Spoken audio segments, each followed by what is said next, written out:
सांसद प्रज्वल रवन्ना को कोर्ट ने उम्र कैद की सजा सुनाई है। बेंगलुरु की विशेष अदालत ने एक रेप के मामले की सुनवाई करते हुए खुद प्रज्वल रवन्ना को लाइफ इम्प्रिजमेंट सुनाया। साथ ही साथ 10 लाख रुपए का जुर्माना भी प्रज्वल रवन्ना पर लगाया गया है, जिसमें से 7 लाख रुपए उस पीड़ित महिला को मिलेंगे जिसके साथ ये घटना को प्रज्वल रवन्ना ने अंजाम दिया था। वीडियो जर्नलिस्ट जयराम यादव के साथ मोहित बख्शी।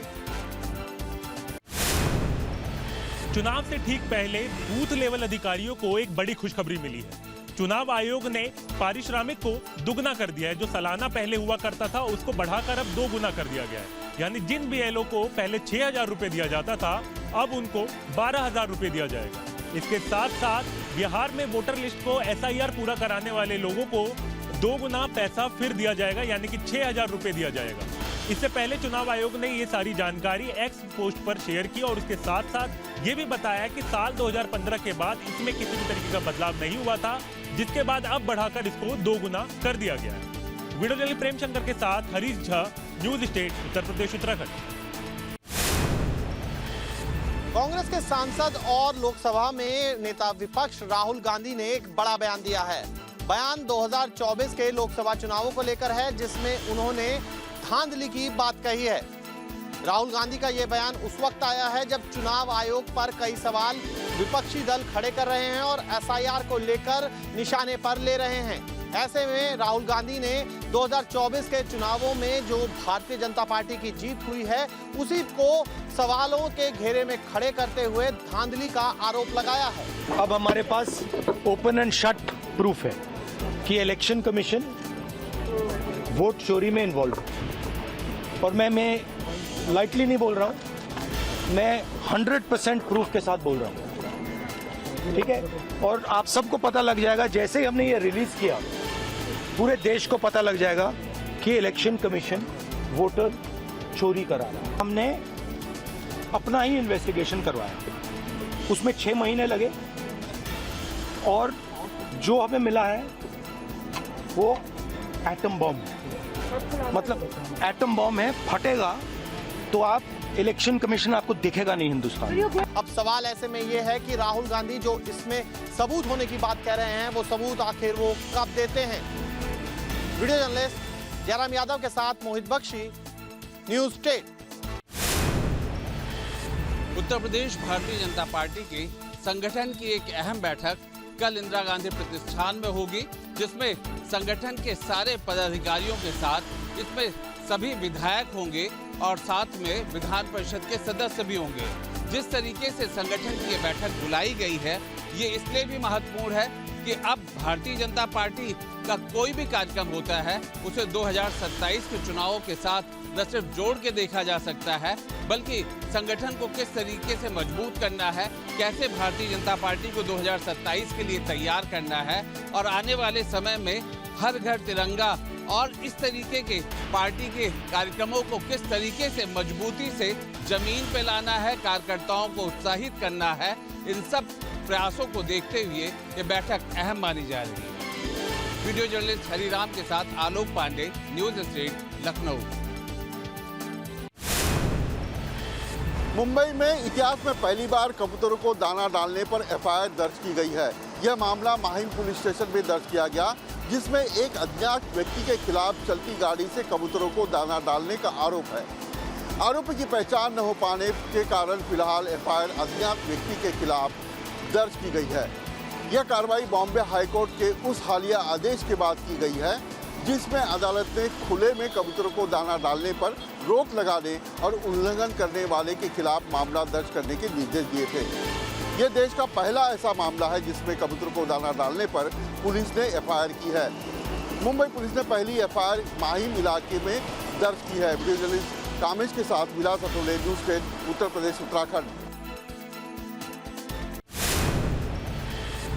मोबाइल और मोबाइल सिम से होने वाले अपराध पर अंकुश लगाने के लिए नोएडा पुलिस कमिश्नर लक्ष्मी सिंह के आदेश पर ऑपरेशन चलाया जा रहा है और यहाँ पर जितने भी मोबाइल विक्रेता हैं, मोबाइल के सिम विक्रेता कंपनियां हैं या आउटलेट हैं, उन सब पर सत्यापन की कार्रवाई नोएडा के तीनों जोन में की जा रही है। साथ ही जो कर्मचारी हैं, मोबाइल डिस्ट्रीब्यूटर के यहाँ काम करते हैं या मोबाइल कंपनियों के सिम देने वाली जो स्टॉल हैं उन पर काम करते हैं, उनका भी सत्यापन करने का काम किया जा रहा है। नोएडा पुलिस का कहना है कि साइबर अपराध सहित संदिग्ध लोग जिस तरीके से मोबाइल सिम आसानी से हासिल कर अपराधों को अंजाम देते हैं, तो ऐसे अपराध पर अंकुश लगाने के लिए फिलहाल ये ऑपरेशन चलाया जा रहा है और जिले भर में 1 महीने तक तमाम मोबाइल की दुकानों पर या कंपनी जो भी हैं सिम प्रोवाइड कराती हैं उन पर काम करने वाले सभी लोगों का सत्यापन, वो कहाँ के रहने वाले हैं, पहला बैकग्राउंड क्या है, क्रिमिनल बैकग्राउंड से तो नहीं है, और सिम जो दे दिए जाते हैं फर्जी आधार कार्ड पर या अन्य किसी माध्यम से जो सिम दे दिए जाते हैं वो सिम अपराधियों तक ना पहुँचें, उसको लेकर ये कार्रवाई की जा रही है। डिपार्टमेंट ऑफ टेलीकम्युनिकेशन DOT द्वारा बहुत सारी गाइडलाइंस सिम इशू करते वक्त क्या क्या चीज़ों को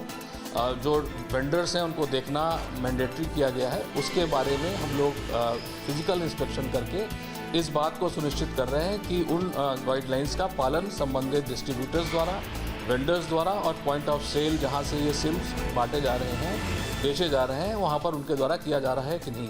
इसका मुख्य उद्देश्य ये है कि बहुत बार हम लोग जानते हैं कि जो सिम के माध्यम से, फेक सिम के माध्यम से, प्री एक्टिवेटेड सिम के माध्यम से, डुप्लीकेट सिम्स के माध्यम से अपराध और साइबर क्राइम अपराधियों द्वारा किए जा रहे हैं। इसका उद्देश्य है कि हम उनकी फिजिकल वेरिफिकेशन करके हम उन पर अंकुश लगा सकें। पिछले दिनों गुजरात ATS ने भी एक संदिग्ध को सेक्टर 63 से गिरफ्तार किया था, उसके बाद पुलिस ने इस ऑपरेशन को शुरू कर दिया है। वीडियो जर्नलिस्ट संजय शर्मा के साथ अमित चौधरी, न्यूज स्टेट, नोएडा।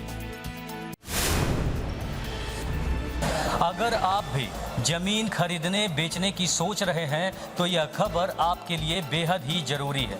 सरकार ने जमीन की रजिस्ट्री प्रक्रिया को अब पहले से भी ज़्यादा पारदर्शी और सुरक्षित बनाने के लिए एक बड़ा कदम उठाया है।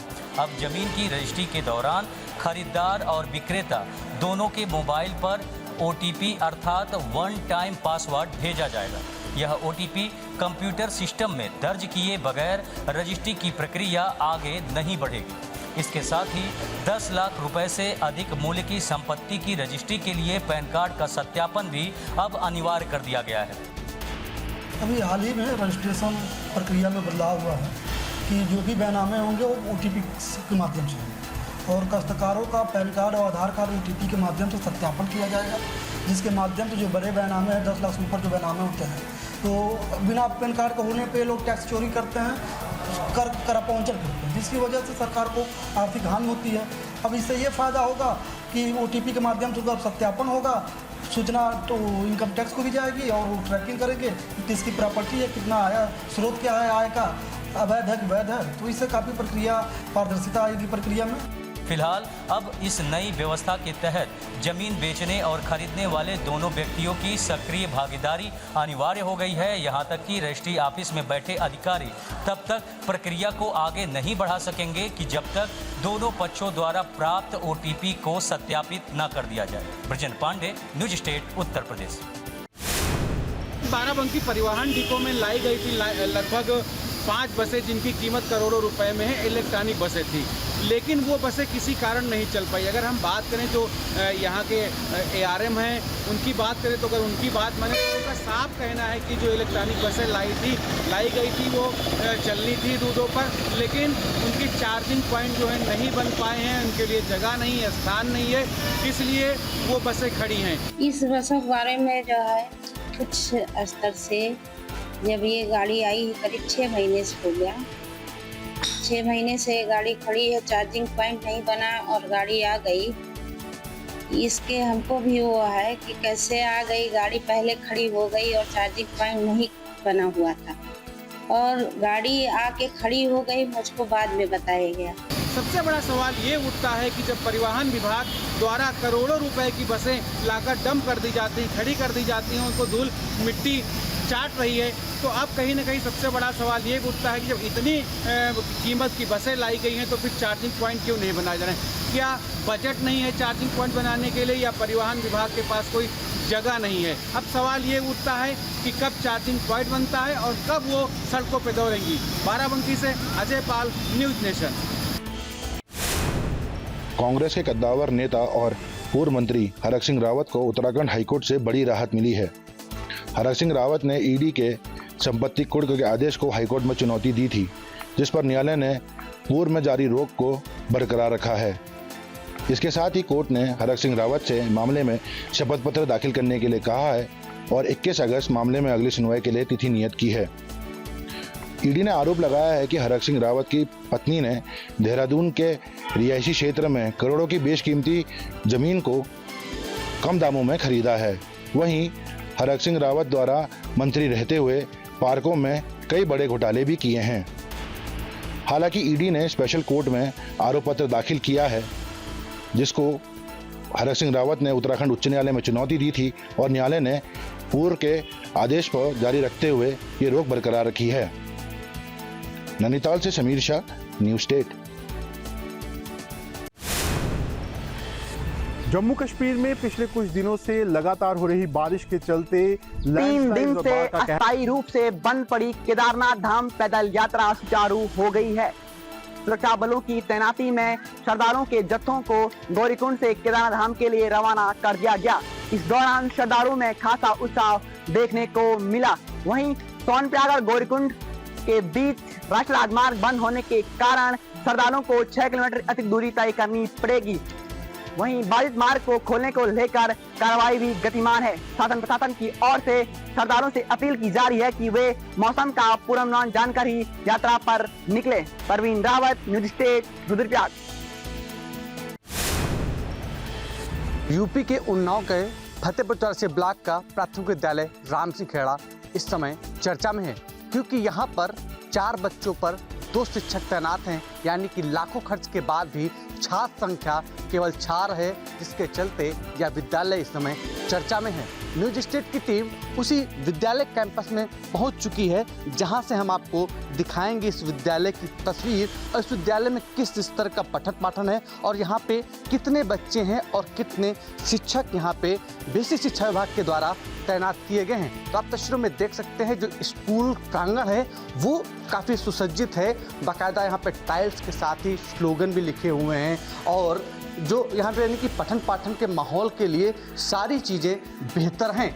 बच्चों को पढ़ाने के लिए दीवारों पर पूरा एक संकेतांक लगाए गए हैं, चाहे वर्ग उनको कैसे समझे ये बताया जा रहा है, आयत कैसे समझे ये बताया जा रहा है। इसके अलावा 1 से 100 तक गिनती, हिंदी वर्णमाला व इंग्लिश में ABCD भी लिखी हुई है। और देख सकते हैं कि जो एक क्लासरूम है उसको हाईटेक बनाया गया है। बाकायदा यहाँ पे एक TV स्क्रीन लगी हुई है जिसके माध्यम से बच्चों को पढ़ाने की व्यवस्था है। लेकिन सबसे बड़ी समस्या यहाँ पे ये है कि इस विद्यालय में महज 4 बच्चे ही पंजीकृत हैं। कक्षा 5 में 1 बच्चा है, इसके अलावा कक्षा 4 में 1 बच्चा है, तो वहीं कक्षा 3 में 1 बच्चा है और कक्षा 1 में भी 1 छात्र पंजीकृत है, यानी कि कक्षा 2 में इस स्कूल में कोई भी छात्र पंजीकृत नहीं है। इसके अलावा अगर बात करें 2021-22 में तो यहाँ 35 बच्चे हुआ करते थे। उसके बाद 2022-23 में यहाँ पे 25 बच्चों की संख्या बची थी। उसके बाद 2023-24 में महज 17 बच्चे बचे और 2024 में वो संख्या घटकर 4 पहुँच गई, जो अभी तक यहाँ पे बच्चे इनरोल हैं। और इस जो क्लासरूम है, जो प्रधानाध्यापक का कक्षा रूम है, यहाँ पे एक बच्चा जरूर मौजूद है जो बाकायदा टैब पर यानी कि ऑनलाइन पढ़ाई कर रहा है। बच्चा पूरी जो टैब है उससे समझ रहा है और पढ़ाई कर रहा है, यानी कि जो बच्चा है जो यहाँ पे पहुँचा है। आज जब न्यूज़ स्टेट की टीम यहाँ पहुँची है तो 4 में महज 1 बच्चा ही यहाँ पे मौजूद है। Arun Shukla, news state, Uttar Pradesh, Unnao. जम्मू कश्मीर में पिछले कुछ दिनों से लगातार हो रही बारिश के चलते लैंडस्लाइड्स और बाढ़ का कहर देखने को मिल रहा है, जिसके कारण कई बड़े हादसे हो रहे हैं। ऐसे ही एक बड़ा हादसा कल रियासी के धर्माड़ी में देखने को मिला, जहां पर उधमपुर में तैनात SDM राजेंद्र सिंह की गाड़ी लैंडस्लाइड की चपेट में आ गई, जिसके चलते SDM राजेंद्र सिंह और उनके बेटे की मौत हो गई, जबकि उनकी पत्नी और अन्य रिश्तेदार इस घटना में घायल हो गए। बहुत ही दुखद समाचार है कि एक कावल ऑफिसर, हमने यंग कावल ऑफिसर जो है वो खो दिया। इसको पूरी डिस्ट्रिक्ट के लिए मैं कहूँगा कि पूरी डिस्ट्रिक्ट जो है दुखद है इस समाचार को सुनकर। हमारे पास अभी तो हमने जो 6 लोग आए थे हमारे पास, तो वो 6 के 6 रेफर हो गए हैं। इससे 2 दिन पहले भी जो ये उधमपुर का इलाका है वहाँ पर 2 टीचर्स जो है वो बाढ़ के पानी में बह गए थे। ऐसे में बारिश के चलते जम्मू कश्मीर में पिछले कुछ दिनों से काफ़ी नुकसान जो है वो देखने को मिल रहा है। न्यूज़ स्टेट उत्तर प्रदेश उत्तराखंड के लिए मैं शाहनवाज खान जम्मू से। उत्तराखंड में आफत की बारिश का अलर्ट जारी कर दिया गया है। मौसम विभाग की ओर से राज्य के कई जिलों में भारी बारिश की चेतावनी जारी कर दी है।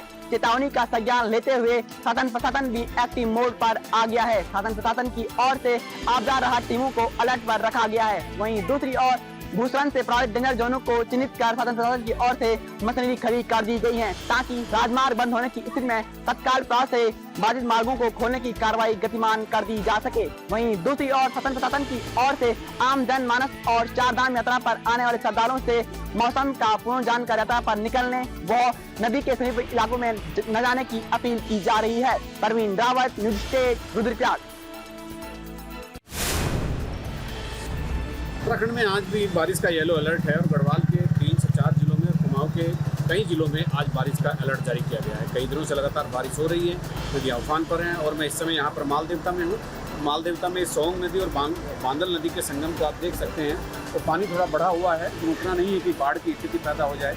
और लेकिन आज भी एक अलर्ट, येलो अलर्ट जारी किया गया है। सभी को सचेत रहने के लिए कहा गया है, नदियों के किनारे से हटने के लिए, नदियों से दूर रहने के लिए कहा गया है। लेकिन आप सामने देखिए कि अलर्ट चाहे कैसा भी हो, रेड अलर्ट हो, येलो हो, ऑरेंज हो, लेकिन लोगों को किसी बात की कोई परवाह नहीं। लोग अपनी मर्जी से चलते हैं, सरकार की मर्जी से नहीं चलते। और देखिए यहाँ पर नदी में पानी लगातार बढ़ रहा है और यहाँ पर बहुत सारे युवक हैं जो स्नान करने आए हैं, ये डुबकी लगा रहे हैं और यहाँ पर स्टंट कर रहे हैं, तैर रहे हैं, तो जबकि बरसात के मौसम में नदियों से दूर रहा जाता है। और ये चीज़ बताती है कि सरकार के अलर्ट करने से कुछ नहीं होता जब तक आदमी खुद अलर्ट ना हो जाए। दूसरी तरफ मैं नदी के जलस्तर को दूसरी तरफ भी दिखाता हूँ खुल के, तो यहाँ भी काफ़ी जब पानी लगा हुआ है और देख सकते हैं कि उतना पानी नहीं है, लेकिन इस अलर्ट की स्थिति देखिए और यहाँ पानी लगातार बढ़ रहा है। और इस बढ़ते पानी में भी यहाँ भी देखिए लोगों का जो यूथ है उनका अपना खूब नहाना धोना चल रहा है, यूथ अपना एंजॉय कर रहे हैं। इस एंजॉयमेंट को रोकने के लिए प्रशासन ने यहाँ पर कोई सिस्टम इजाद नहीं किया है। और ये भी तब है कि जब देहरादून जिला मुख्यालय से मात्र 5 से 7 किलोमीटर की दूरी पर ये जगह है, तो इन नदियों में जान जोखिम में डालकर लोग स्नान कर रहे हैं, डुबकियाँ लगा रहे हैं, तैर रहे हैं, स्केट कर रहे हैं। और इधर सरकार येलो अलर्ट जारी कर रही है कि मानसून सीजन है और आज भी कई जिलों में भारी बारिश के आसार हैं। सहयोग कैमरामैन सुनील कुमार के साथ न्यूज़ स्टेट देहरादून से अजीत सिंह। वाराणसी में गंगा उफान पर है, चेतावनी बिंदु से ऊपर गंगा बह रही है। आलम यह है कि गंगा घाट तो डूब चुके हैं, अब तटवर्ती इलाकों से गंगा रिहायशी इलाकों की तरफ बढ़ रही है। तस्वीरों में आप देख सकते हैं कि जहां मैं खड़ा हूं ये सड़क है और किस तरीके से गंगा का पानी इस समय सड़क पर आ रहा है। लगातार पर्यटक भी देखने के लिए आ रहे हैं कि किस तरीके से वाराणसी में गंगा का पानी जो है वो सड़क पर दिखाई दे रहा है। भाई साहब क्या दिखाई दे रहा है आपको, गंगा कितनी बढ़ चुकी है? बहुत ज़्यादा बढ़ चुकी है, रोड पे पानी आ गया है। लग रहा है इस समय आपको? हाँ बेशक। देखिए लोग भी बता रहे हैं कि गंगा जिस तरीके से बढ़ चुकी है उससे कहीं ना कहीं उनके अंदर भी भय इस समय व्याप्त है, क्योंकि सड़कों तक पानी इस समय आ गया है। तस्वीरों में देखिए ये दरअसल तीर्थ पुरोहितों का ये चौकी है जो गंगा घाट पे होता था, वो सड़क पर लेके आए थे, पर अब सड़क पर भी पानी का कब्जा हो गया है। जो पर्यटक आए हैं वो किसी तरीके से यहाँ पर आकर के देखने की कोशिश कर रहे हैं, घाट को जानने की कोशिश कर रहे हैं, पर पूरा का पूरा घाट जो है इस समय डूबा हुआ है।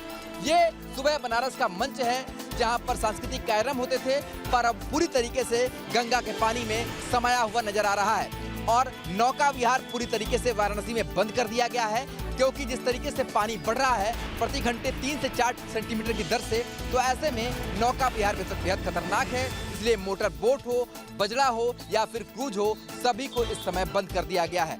तो इस समय पूरा बनारस का जो तटवर्ती इलाका है वो गंगा में समा चुका है और धीरे धीरे गंगा का पानी जो है वो आगे बढ़ता हुआ दिखाई दे रहा है। प्रयागराज में गंगा और यमुना नदियां खतरे के निशान से ऊपर बह रही हैं और हालात ये है कि कई दर्जन गांव का संपर्क शहर से कट गया है। तमाम ऐसे मोहल्ले हैं जहां बाढ़ का पानी घुस चुका है। तमाम ऐसे गांव हैं जो बाढ़ से प्रभावित हैं। हम इस वक्त मौजूद हैं बदरा, सुनौटी और ढोलवजवा और पुरवा, जो 4 गांव हैं जिनका संपर्क शहर से कट गया है। उन गांव तक पहुंचने की कोशिश कर रहे हैं नाव के ज़रिए, और नाव ही एकमात्र ज़रिया है गांव तक पहुंचने के लिए।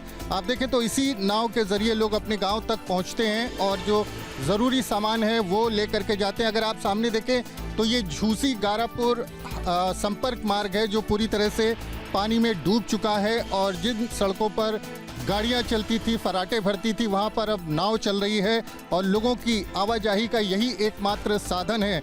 हालांकि प्रशासन की तरफ से तमाम इंतजाम करने का दावा किया गया है और तमाम बाढ़ चौकियां बनाई गई है। एनडीआरएफ की टीम भी लगाई गई है जो लोगों को बाढ़ प्रभावित क्षेत्र से रेस्क्यू कर रही हैं, और एक अनुमान के मुताबिक अब तक लगभग 200 लोगों को एनडीआरएफ की टीम ने बाढ़ से बाहर निकाला है। लेकिन जिस तरह के हालात है, जिस तरह से जो वाटर लेवल है वो राइजिंग है, लगातार बढ़ रहा है, और आने वाले 24 घंटे जो है वो बेहद अहम हो सकते हैं, क्योंकि पानी जो है अभी भी लगातार बढ़ रहा है और ये अब तक का सबसे अधिक जल स्तर है।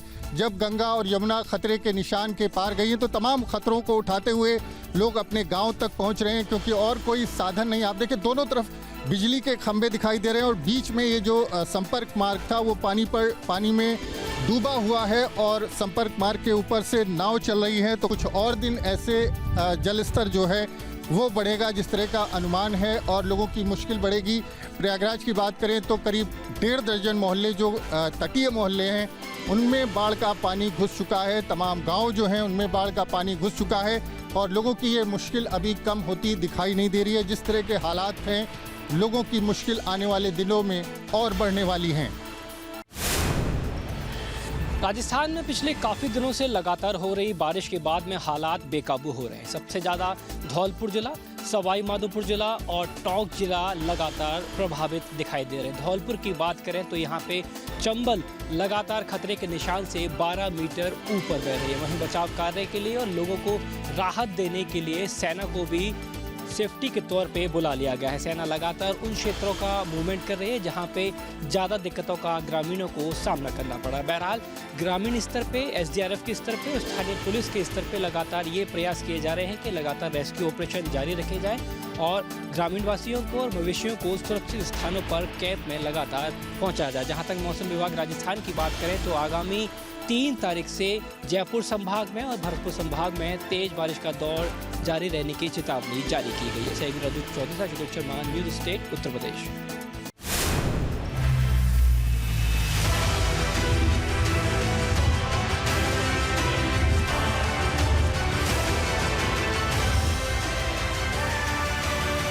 जहाँ भक्ति है हर शब्द में, कथाओं में छुपे हैं दिव्य रहस्य और ज्योतिष देता है जीवन को दिशा। धर्म से जुड़ी हर बातों को जानने के लिए हमारे चैनल स्तुति को सब्सक्राइब करें। चैनल पर जाने के लिए इस लिंक पर क्लिक करें।